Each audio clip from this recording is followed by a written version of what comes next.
গল্পটি শুনতে কানে হেডফোন ব্যবহার করবেন। গল্পটি পুরোটা শুনবেন। আর ভালো লেগে থাকলে অবশ্যই চ্যানেলটিকে সাবস্ক্রাইব করবেন। আমার স্বামী ঘরে ঢোকার সাথে সাথে মোবাইলের ক্যামেরা অন করতেন। আমি তাকে বুঝিয়ে বলতাম যে এসব কথা রেকর্ড করতে নেই, কিন্তু তিনি আমার কথা না শুনে বলতেন, এই সময়টা আমার কাছে চিরদিন স্মৃতি হিসেবেই আমি রাখতে চাই। কিন্তু একবার আমি তার মোবাইল চেক করে দেখি, মোবাইলে আমাদের একটাও ভিডিও ছিল না। আমার সন্দেহ হলো এবং আমি আলমারি খুললাম। আলমারি খোলার সাথে সাথে যেন আমার প্রাণ বেরিয়ে যাওয়ার মতো অবস্থা হলো। কারণ আমার স্বামী তো জানি না কয়েকদিন ধরেই অদ্ভুত ভাবনাগুলো আমাকে কষ্ট দিচ্ছিল। আমার স্বামী অদ্ভুত আচরণ শুরু করে, যার কারণে আমি খুব চিন্তিত ছিলাম। কোনো কারণ ছাড়াই সে আমাকে সব কিছুতে বাধা দিত। অনেক আইন জারি করেছিল, সারাক্ষণ আমার উপর নজর রাখত, যেন আমি কোথাও পালিয়ে যাব। আমাকে ছাদের বাইরে তো দূর, জানালার বাইরেও তাকাতে দিত না। মনে হচ্ছিল যেন আমি কোনো জেলে ছিলাম। কখনো ভালোবেসে যেন আমার জন্য প্রাণ দিয়ে দেবেন এমন ব্যবহার করতেন, আবার কখনো সম্পূর্ণ অপরিচিত হয়ে যেতেন। আমার কাছে তিনি তার জিনিসপত্র লুকিয়ে রাখতেন, এমনকি আমাকে আমার ফোনও স্পর্শ করতে দিতেন না। তার সব জিনিস তিনি লক করে রাখতেন। যখনই কারোর ফোন আসতো তিনি উঠে বাইরে চলে যেতেন বা বলতেন, তুমি বাইরে যাও, আমি ফোনে কথা বলবো। আমার কথা তুমি শুনবে না। কেউ আমার কথা গোপনে শোনে আমি পছন্দ করি না। এবং সুভাষের কথা শুনে আমি খুব লজ্জা পেতাম। সুভাষ তার আলমারি সব সময় তালা বন্ধ করে রাখতেন এবং আলমারির চাবিটি দামি জিনিসের মতো পকেটে রাখতেন এবং সকালে ঘুম থেকে উঠে তার আলমারি পরীক্ষা করতেন যে কোনো জিনিস এদিক ওদিক হয়নি তো। যদিও চাবি তার কাছেই ছিল, তবুও সন্দেহ করত যে আমি তার জিনিসগুলো তার আড়ালে যদি হাত দিই বা দেখি। মাঝে মাঝে ভাবতাম সুভাষ কোনো রোগে আক্রান্ত। যখন তার নিজের কাজ করার হতো তখন তিনি খুব ভালো ব্যবহার করতেন। মনে হলো এই পৃথিবীতে সুভাষের চেয়ে ভালো কেউ নেই। কিন্তু আলমারিকে এতটা রক্ষা করা, বারবার দেখা আমাকে সন্দেহের মধ্যে ফেলতো। আজ সুভাষ বাড়িতে নেই, আর তাড়াহুড়ো করে সে আলমারিতে তালা দিয়ে যেতে ভুলে গেছে। যেহেতু আমি সুভাষের বউ, তাই ভাবতাম যে ওই আলমারিতে কী এমন আছে যার জন্য সুভাষ কখনো তালা দিতে ভোলে না। আর আজ আমি সেই সুযোগটা পেলাম সেটা দেখার। আমি একটি ওয়ার্ড্রপের দিকে এগিয়ে গেলাম। ভয়ে ভয়ে আমি ওয়ার্ড্রপের দিকে হাত বাড়ালাম। মনে মনে খুশি হলাম, আজ ওয়ার্ড্রপের রহস্য খুলবে আর আমার এতদিনের চিন্তা আজ দূর হবে। আমি ওয়ার্ড্রপ খুলতেই যাচ্ছিলাম, হঠাৎ কলিং বেল বেজে উঠতেই আমি আবার লাফ দিয়ে উঠে পিছিয়ে গেলাম। মনে হলো কেউ যেন বেলের গায়ে হাত রেখে ভুলে গেছে। আমি যখন দৌড়ে দরজার কাছে গেলাম তখন দেখি সুভাষ সেখানে দাঁড়িয়ে আছে। তার মুখ লাল হয়েছিল এবং সে হাঁপাচ্ছিল। মনে হলো যেন সে দৌড়েই এসেছে বা তার পিছনে কেউ যেন তাকে দৌড় করিয়েছে। আমি সুভাষকে জিজ্ঞেস করলাম, সব ঠিক আছে তো? আপনি তো এই মাত্রই কাজে গিয়েছিলেন, তাহলে কিভাবে এত তাড়াতাড়ি ফিরে এলেন? সুভাষ আমাকে তার পথ থেকে সরিয়ে দিয়ে বলল যে সে একটা গুরুত্বপূর্ণ জিনিস নিতে ভুলে গেছে, আর সোজা ঘরে গিয়ে ঘরের দরজা বন্ধ করে দিল। কিছুক্ষণ পর সুভাষ আবার অফিসে চলে গেল এবং যখন আমি ঘরে এলাম আমি খুব হতাশ ছিলাম। দেখলাম সুভাষ আলমারিতে তালা দিয়ে চাবি নিজের সাথে নিয়ে গেছিল। এবার আমার সন্দেহই সত্যি হলো। মানে এই আলমারিতে এমন কিছু ছিল যা সুভাষ আমার কাছ থেকে লুকিয়ে রেখেছিল। আমার হৃদয় আমাকে বলছিল যে কিছু অবশ্যই ভুল আছে, খারাপ কিছু ঘটতে চলেছে। আমি মাথা ধরে বসে রইলাম। ছোটবেলা থেকেই আমার বুদ্ধি খুব তীক্ষ্ণ ছিল। আমি আগে থেকেই জানতাম যে খারাপ কিছু ঘটতে চলেছে। কিন্তু এই আলমারিতে কী ছিল যা আমার কাছ থেকে ও লুকিয়ে রেখেছিল? স্বামী স্ত্রীর মধ্যে কোনো ব্যাপারই লুকোনো উচিত না। আমার খুব খারাপ লাগছিল যে সুভাষ আমার কাছ থেকে জিনিসগুলি গোপন করে, এবং এখন আমার সন্দেহ পাকা হয়ে গেছে। আমি অনুভব করছিলাম নিশ্চয়ই কোনো মেয়ের সঙ্গে সম্পর্ক আছে, সে কারণে সুভাষ আমার সাথে থেকেও খুশি নয়। এখন আমি ভাবছিলাম যে সুভাষের জীবনে যদি অন্য কোনো মেয়ে ছিল তাহলে সে কেন আমাকে বিয়ে করলো। মনে হয় সত্যিই বাধ্য হয়েছিল আমায় বিয়ে করতে। ওই মেয়েটির সাথে সুভাষের বিয়েতে হয় সুভাষের বাবা রাজি হতো না, বা মেয়ের পরিবার রাজি হতো না। এখন এই একটাই কথা আমার মনের মধ্যে ঘুরপাক খাচ্ছিল যে সুভাষ খুব তাড়াতাড়ি আমাকে ছেড়ে আর একটা বিয়ে করবে। এসব ভাবতে ভাবতে আমার মনটা কষ্টে ভারী হয়ে গেল। আমি সুভাষের সব কাজ করতে চাইতাম যাতে সে আমাকে ছেড়ে না যায়, কিন্তু সুভাষ নিজের কাজ নিজেই করতেন। একদিন সুভাষকে বললাম, তুমি আমাকে তোমার ওয়ার্ড্রপে চাবি দাও যাতে আমি তোমার ওয়ার্ড্রপ পরিষ্কার করে সেট করতে পারি। এটা বলে আমি সুভাষের দিকে তাকিয়ে খেয়াল করতে লাগলাম। তিনি বললেন, এর কোনো প্রয়োজন নেই, আমি নিজেই সব করব।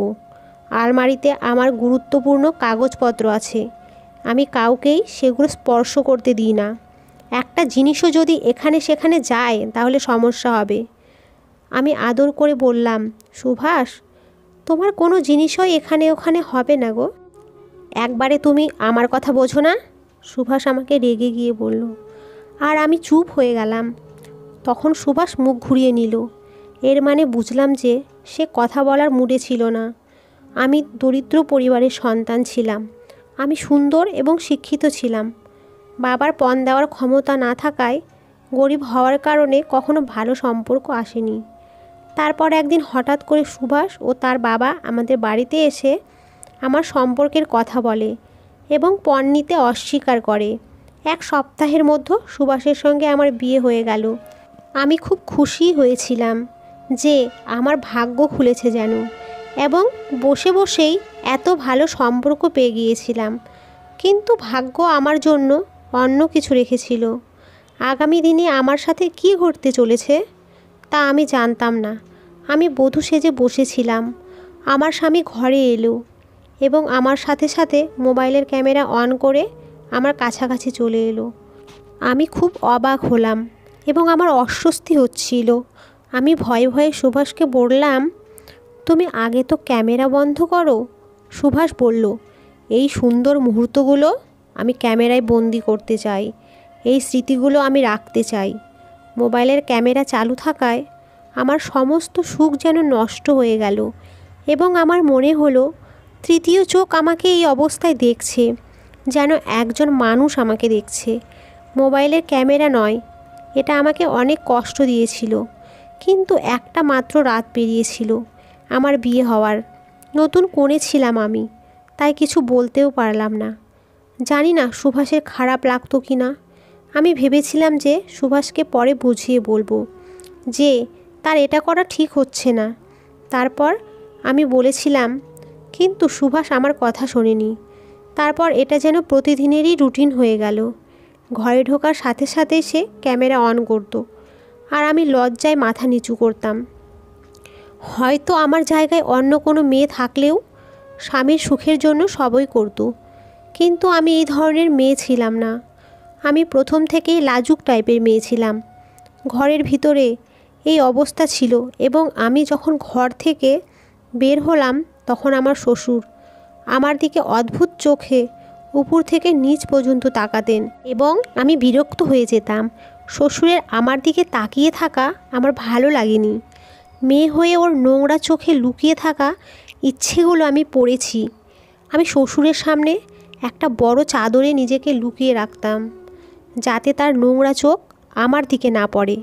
প্রথমত, আমার শ্বশুরের কোনো কাজ ছিল না। সারা দিন ঘরে বসে মোবাইল দেখত বা শুধু আমার দিকে তাকিয়ে থাকতো। তার বিন্দু মাত্র লজ্জা ছিল না যে আমি তার ছেলের বউ আর তার বউমা। মাঝে মাঝে মনে হতো সুভাষকে সব খুলেই বলি, কিন্তু আমি জানতাম যে সুভাষ আমার কথা বিশ্বাস করবে না। এই বাড়িতে এসেছি মাত্র 6 থেকে 8 দিন। বাবার বদলে সুভাষ কখনো আমার কথা বিশ্বাস করবে না। বাড়িতে আমরা 3 জনই ছিলাম, সুভাষ, আমার শ্বশুর আর আমি। তবে আমি আমার শ্বশুরকে এই জন্য ধন্যবাদ দিতাম যে সে আমাকে স্পর্শ করার চেষ্টা করেনি। সে শুধু চোখ মেলে আমার দিকে তাকিয়ে থাকতো। কিন্তু অনেক সময় হাত সেই কাজ করে না যা চোখ করে। একবার সুভাষ চান করছিলেন। আমি যখন গোপনে তার মোবাইলটি তুলে দেখি, আমি অবাক হয়ে গেলাম, কারণ তার মোবাইলটিও আঙুলের ছাপ দিয়ে লক ছিল।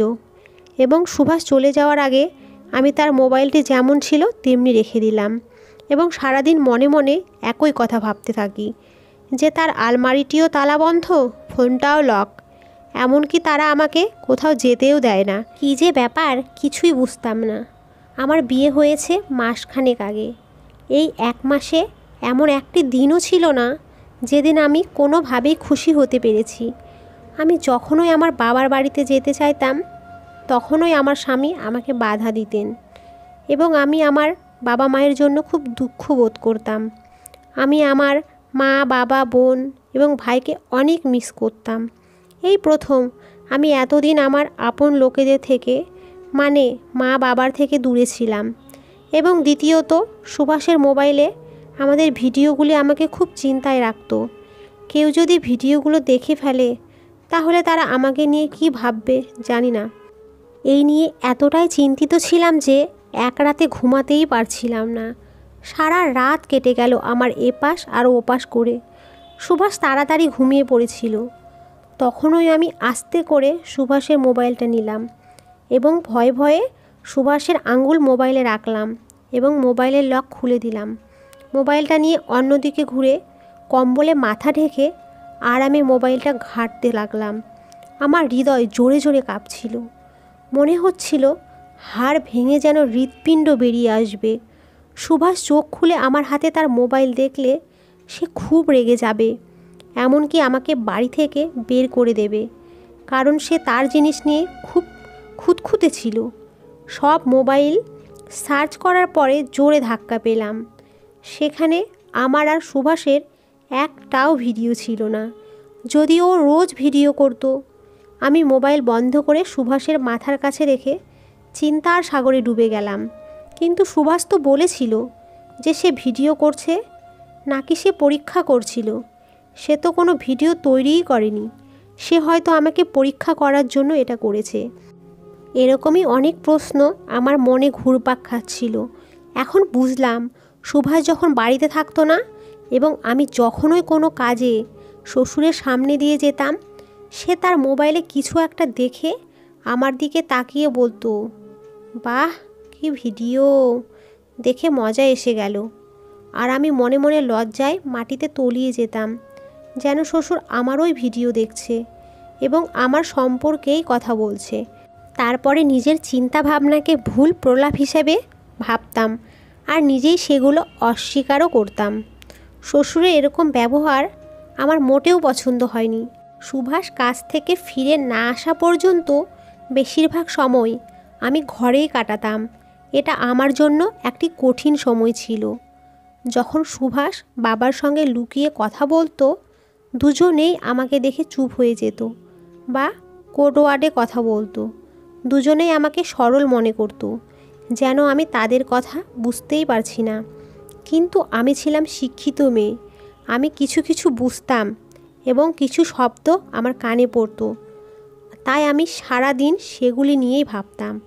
সুভাষ আমাকে বলেছে যে ওর বাবা হার্টের রোগী, কিন্তু আমি তো দেখতাম সে পুরোপুরি ভালো। মনে হতো যেন সুভাষের বড় ভাই তার বাবা নয়। দেখতে খুব অল্প বয়সী এবং আমি ভাবতাম যে সে আবার বিয়ে করলো না কেন? হয়তো ভালোবেসে দ্বিতীয় বিয়ে করেননি, হয়তো তিনি সত্যি হার্টের রোগী ছিলেন। এক রাতে আমরা যখন ঘুমাচ্ছিলাম তখন আমার শ্বশুরের শরীর খুব খারাপ হয়ে গেল। তিনি সুভাষকে ঘুম থেকে জাগালেন।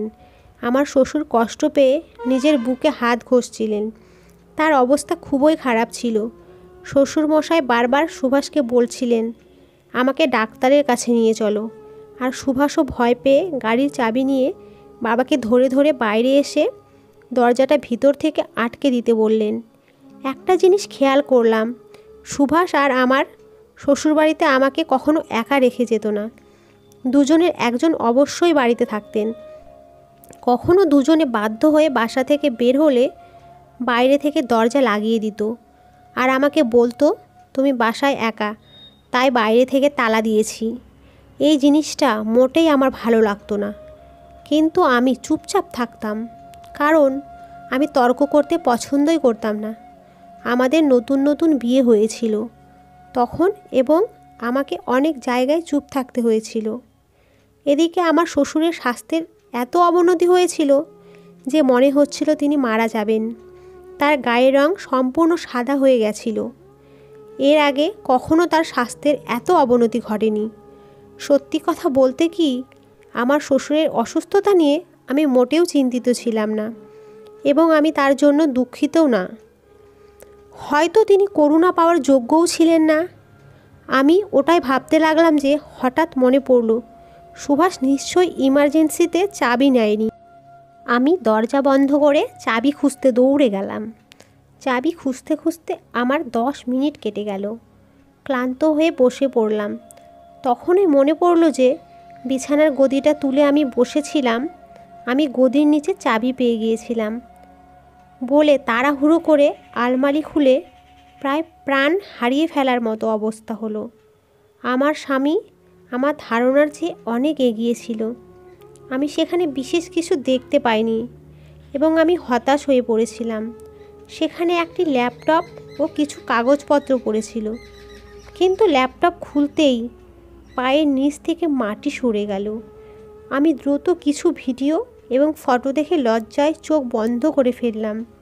সেখানে অনেক মেয়ের ভিডিও ছিল এবং আমারও ছিল, যা সুভাষ প্রতিদিন বানাতেন।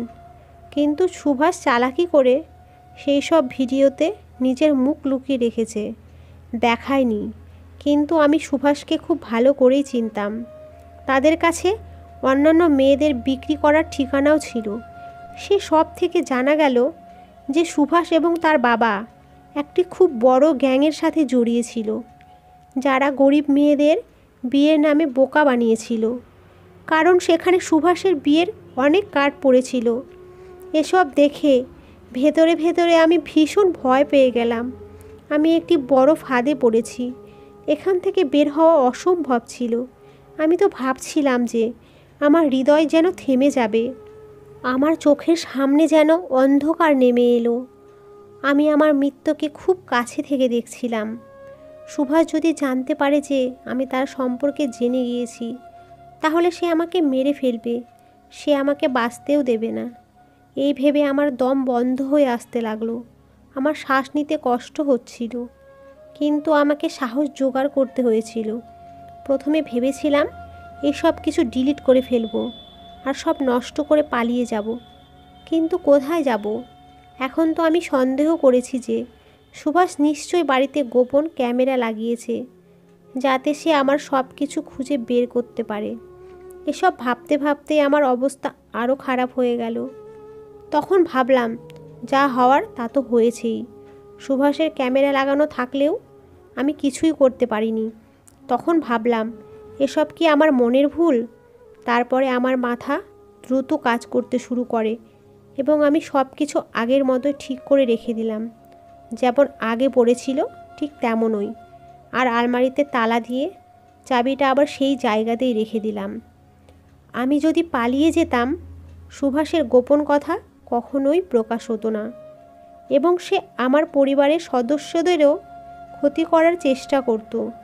ভগবানের কাছে প্রার্থনা করে কাঁদতে লাগলাম, আর এত কান্নাকাটি করলাম যে আমার চোখ ফুলে উঠল। আমি ঈশ্বরের কাছে সাহায্য চেয়েছিলাম। জানি না সুভাষ আমাকে আর কতদিন ধরে ব্যবহার করে যেত, জানি না সে আমার সাথে আর কি করত। অনেকটা সময় পেরিয়ে গেল, তবুও সুভাষ আসলো না।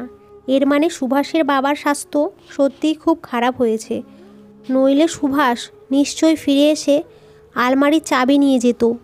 তারপর আমি উঠে সারা বাড়ি খুঁজতে লাগলাম, কিন্তু বিশেষ কিছু না পেয়ে শ্বশুরের ঘরে গেলাম। বিয়ের পর থেকে একবারের জন্য শ্বশুরের ঘরে যাইনি। সুভাষ আমাকে পরিষ্কার করে বলে দিয়েছিল যে বাবার ঘরে না যেতে, উনি পছন্দ করেন না। এখন শ্বশুরের ঘরে গিয়ে দেখি ওর ঘরটা অনেক বড়। এখন আমার মনে হচ্ছে যে যাই হোক না কেন এই ঘরেই রহস্য লুকিয়ে আছে, আর সেই জন্য আমাকে এই ঘরে ঢুকতে দেওয়া হতো না। আমি খুঁজতে লাগলাম, অথচ কিছুই দেখতে পেলাম না। কিন্তু একটা ছোট কার্পেট বিছানো ছিল মেঝেতে। যখন আমি এটিতে পা রাখলাম তখন আমার অদ্ভুত লাগলো যেন। আমি কার্পেটটি সরিয়ে দেখলাম ঘরের মেঝেতে একটা লোহার ঢাকনা আছে, যেন কোনো জায়গা বন্ধ করার জন্য ঢেকে দেওয়া হয়েছে ওই ঢাকনা দিয়ে। ভয়ে ভয়ে ঢাকনাটা তুলতে গিয়ে আমি হুঁশ হারিয়ে ফেললাম। ওখানে একটা সিঁড়ি নেমে গিয়েছে। আজ ভাবলাম সব রহস্য জানবই, এখন আমি মরে যাই বা বাঁচি, কারণ সুভাষ আমাকে যেভাবেই হোক অপমানিত জীবনই দিত, তার চেয়ে মরে গেলেই ভালো হতো। এদিক ওদিক একটু তাকাতেই দেখি একটা টর্চ পড়ে আছে। এটা অবশ্যই নিচে সিঁড়ি দিয়ে নামতে ব্যবহার করা হয়। টর্চটা নিয়ে সিঁড়ি দিয়ে নিচে নেমে গেলাম। সেখানে গিয়ে যা দেখলাম, আমার আত্মা যেন কেঁপে উঠল। এখানে তো অন্ধকারের একটা জেলখানা তৈরি হয়েছে এবং খাবার না পাওয়ায় তারা শুকিয়ে আছে। সেখানে আরও 5টা মেয়েকে বন্দি করা হয়েছে এবং খাবার না পাওয়ার জন্য তারা শুকিয়ে প্রায় কতগুলো হাড়ে পরিণত হয়েছে। আমি তাদেরকে জিজ্ঞেস করলাম, তোমরা কারা, এখানে কি করছো? মেয়েগুলো বলল, এই বাবা আর ছেলে মিলে আমাদের গরিবের সুযোগ নিয়ে বিয়ের খেলা খেলে আমাদের সঙ্গে নোংরা সব ভিডিও করে তারপর ব্ল্যাকমেল করতে থাকে, নোংরা কাজ করতে বলে। আর আমরা যখন এই কাজে রাজি হইনি তখন সেই বাপ বেটা আমাদের এই অন্ধকারে বন্দি করে রেখেছে এবং তারা খুব তাড়াতাড়ি আমাদের বিক্রি করতে চায় এবং ইতিমধ্যে আরও অনেক মেয়ের জীবন নষ্ট করে দিয়েছে। মেয়েরা হাত জোর করে বলছিল যে এখান থেকে ওদের বের হতে, আমরা ওদের সাহায্য করা উচিত, নইলে একদিন আমাকেও এই অন্ধকার ঘরে বন্দি হতে হবে। তাদের কথা শুনে আমার মন খারাপ হয়ে গেল। আমি খুব ভয় পেয়েছিলাম, কি করব বুঝতেও পারছিলাম না। আমি চাবি খুঁজতে লাগলাম। সুভাষ আসতেই আমার খুব ভয় হচ্ছিল। চাবি খুঁজতে গিয়ে আমার হাত কাঁপছিল। সব শেষে আমি চাবি পেলাম। চাবি পাওয়ার সাথে সাথে আমি তালা খুলে সবাইকে মুক্ত করে দিলাম এবং আমিও তাদের সাথে উপরে উঠে এসে আলমারি খুলে সেখানে রাখা সমস্ত জিনিস একটি ব্যাগে রাখলাম, কারণ তাদের বিরুদ্ধে আমাকে সব প্রমাণ জড়ো করতে হতো। সুভাষ বাড়ি ফিরে এসে আমাদের না খুঁজে পেলে সব প্রমাণ সহ অদৃশ্য হয়ে যেত এবং কখনো ধরাও পড়তো না। কিন্তু আমি চেয়েছিলাম ওদেরকে ধরা হোক। জানালা দিয়ে বাইরে তাকিয়ে দেখি রাস্তা দূর দূর পর্যন্ত ফাঁকা, রাস্তার বাতি জ্বলছিল এবং রাত হয়ে গিয়েছিল এবং আমরা সবাই একসাথে ঘর থেকে বেরিয়ে এলাম। জেলখানা থেকে বেরিয়ে অনেকক্ষণ লুকিয়ে লুকিয়ে আর ভয়ে ভয়ে আমরা 6টা মেয়ে রাতের অন্ধকারে গাড়ির জন্য অপেক্ষা করছিলাম এবং আমরা সবাই একসাথে ঈশ্বরের কাছে সাহায্য প্রার্থনা চাইছিলাম।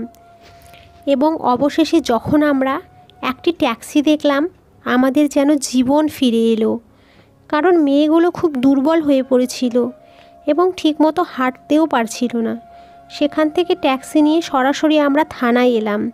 এই সময়ে আমরা সবাই জানতাম যে এখন বাবা ছেলে দুজনেই ঘরে আসবে এবং সারা জীবন আমাদের অন্ধকারে বন্দি করে রাখবে বা চিরতরে শেষ করে দেবে। এই ভয়ে আমরা থানায় পৌঁছালাম এবং আমরা মেয়েরা পুলিশকে সব বলে দিলাম, এই বাবা ছেলে কিভাবে আমাদের বন্দি করেছে এবং আমাদের বিক্রিও করতে চাইছে। পুলিশকে সুভাষের বাড়ির ঠিকানা দিলাম এবং পুলিশ অভিযান চালিয়ে অনেক কিছু ধরে ফেলে যা আমি ধরতে পারিনি। সুভাষের বিরুদ্ধে সব সাক্ষী পাওয়া গেল। এখন কেউ তাকে ফাঁসির হাত থেকে বাঁচাতে পারবে না। এদিকে আমার শ্বশুরও মারা গিয়েছিল। এটা ওই বৃদ্ধের সৌভাগ্য বা দুর্ভাগ্যই ভাবুন যে সে পুলিশের হাত থেকে রক্ষা পেয়ে মারা গেছে। অ্যাম্বুলেন্সে করে বাবাকে বাড়ি নিয়ে আসছিল সুভাষ। তার বাবার হার্ট অ্যাটাক হয়েছিল এবং সে মারা গেছে। বাবাকে খুব ভালোবাসত সুভাষ, সে কারণেই সেই রাতে সে জ্ঞান হারিয়ে ফেলে এবং এক রাতেই তার বাবার সাথে তার অত্যাচারের আর তার নোংরামির কাহিনীও শেষ হয়ে যায়। মনে হলো আজ ঈশ্বরের হাতে বাবা ছেলে দুজনেই ধরা পড়েছে। একজন তো ভগবানের কাছে হিসাব দিতে চলে গেল, অন্যজনকে সারা জীবন জেলে অন্ধকারে পচতে হবে। যেভাবে সে এই নিরীহ মেয়েদের অন্ধকারে বন্দি করে রেখে দিয়েছিল, ঠিক সেইভাবেই পুলিশ সুভাষকে আটক করে হেফাজতে নেয় এবং তাকে অনেক মারধর করে। একটি বিশাল গ্যাং ছিল যাকে পুলিশ বহু বছর ধরে খুঁজছিল এবং পুলিশের চাপে আমরা সুভাষের সমস্ত সহযোগীদের নাম ঠিকানা বলেছিলাম এবং তাদেরও গ্রেপ্তার করিয়েছি। এভাবে পুরো খেলা ধরা পড়ে যায় পুলিশের হাতে। পুলিশ আমাদের সব ভিডিও সব জায়গা থেকে ডিলিট করে দিয়েছিল এবং সব মেয়েরা নিজের নিজের বাড়িতে চলে গেল। এবং এত বড় খেলা ধরা পড়ার কারণে আমি পুরস্কার হিসেবে বেশ কিছু টাকাও পেয়েছিলাম এবং আমার নাম খুব হয়ে গিয়েছিল আর পত্রিকায় আমার নামও ছাপা হয়েছিল। হয়তো ঈশ্বর আমাকেই এই কাজের জন্য বেছে নিয়েছিলেন, কিন্তু আমি খুব ভয় পেয়েছিলাম। অনেক বছর পরে আমি বিয়ে করেছিলাম এবং তাই এই বিয়ের কারণে অনেকেই আমার উপর থেকে বিশ্বাস হারিয়ে আমার স্বামী এবং শ্বশুর আমাকে স্বপ্নে দেখা দিত। কখনো কখনো আমি স্বপ্ন দেখতাম যে আমি অন্ধকার ঘরে বন্দি। এটি একটি খুব কঠিন সময় ছিল যখন আমার বাবা মা আমার পাশে ছিলেন এবং আমার মা সবাইকে বলেছিলেন যে আমার স্বামী মারা গেছে। এজন্য আমার গভীর শোকের মধ্যে আছি। সুভাষের কাছ থেকে ডিভোর্স নিয়েছিলাম। মা বলল, ডিভোর্সের কথা মানুষকে বললে তুমি আর থিতু হতে পারবে না, তাই সবাইকে বলেছি তুমি বিধবা। বিধবা হয়ে যাওয়া ভগবানের লেখা মনে করতেন সবাই, তাই সবাই চুপ হয়ে যেত। আমাদের গ্রামে তালাক দেওয়া ভালো মনে করা হয় না। মার কথা শুনে আমার চোখে জল এসে গেল। মা এখনও মনে করে আমি আবার বিয়ে করে আবার থিতু হয়ে যাব। বিয়েতে বিশ্বাস হারিয়ে ফেলেছিলাম। এটা সত্য যে সময় সবচেয়ে বড় নিরাময়কারী। সময়ের সাথে সাথে ক্ষত সেরে যায়, কিন্তু কিছু কিছু দাগ মৃত্যুর আগে পর্যন্ত আমাদের সাথে থেকে যায়, আর সেই দাগগুলো দেখলে সেই কষ্টের কথা মনে পড়ে যায়। এবং তারপর 2 বছর পর আমি আমার বাবা মায়ের পরামর্শে আবার বিয়ে করি। মোহিত আমাদের গ্রামেই থাকতো। ছোটবেলা থেকেই তাকে দেখেছি। মোহিতের আগে বিবাহিত ছিল, কিন্তু মোহিতের তার স্ত্রীর সাথে বনিবনা হয়নি এবং 2 বছরের মধ্যেই তাদের বিবাহ বিচ্ছেদ হয়ে যায় এবং আমি এখন মোহিতের স্ত্রী। মোহিত একজন খুব ভালো মানুষ এবং ভালোবাসতে জানে। এমন স্বামী, আজ আমাদের 2টি সন্তান আছে। আমি মোহিতকে সুভাষের আসল সত্যটা বলিনি। শুনেছিলাম যারা নিজের কথা গোপন রাখে না, ভগবানও তাদের কথা গোপন রাখেন না। আর আমি কোনো অপরাধ তো করিনি সুভাষকে বিয়ে করে, কিন্তু সুভাষ এরকম হবে এ ব্যাপারে আমার কোনো ধারণাই ছিল না। এবং এখন আমার জীবনে আর কোনো বোঝা নেই। এখন আমি মোহিতের সাথে সুখে জীবন যাপন করছি। মোহিত মাকে অনেক সম্মান করে। একটি মেয়ে তার স্বামীর কাছ থেকে শুধুমাত্র সম্মান এবং ভালোবাসাই চায়। আমার সব কষ্ট দূর হয়ে গেল। আমি আবার আগেকার জীবনের কালো আর কষ্টের ইতিহাস চিরজীবনের জন্য বন্ধ করে দিয়েছিলাম। কিন্তু আজ আমি আপনাদের সবাইকে এইটাই বলছি, যাতে অনেক মেয়ের জীবন বাঁচানো যায়। সুভাষকে বন্দি করা হয়েছে, কিন্তু তার মতো লোকেরা এখনও নিষ্পাপ মেয়েদেরকে ছিঁড়ে খাওয়ার জন্য নেকড়েদের মতো রাস্তায় ঘুরে বেড়ায়। আজও আমি ভাবলে কেঁপে উঠি কীভাবে সুভাষের হাত থেকে আমি নিজেকে বাঁচালাম, আর ঈশ্বর আমাকে বুদ্ধি দিয়েছিলেন। নিষ্পাপ মেয়েগুলোকেও আমি বাঁচিয়েছিলাম। না হলে এই ধরনের লোকেরা নিষ্পাপ মেয়েদের নিয়ে চিন্তা করে না। তারা কারোকে ভয়ও করে না, এমনকি ঈশ্বরকেও না।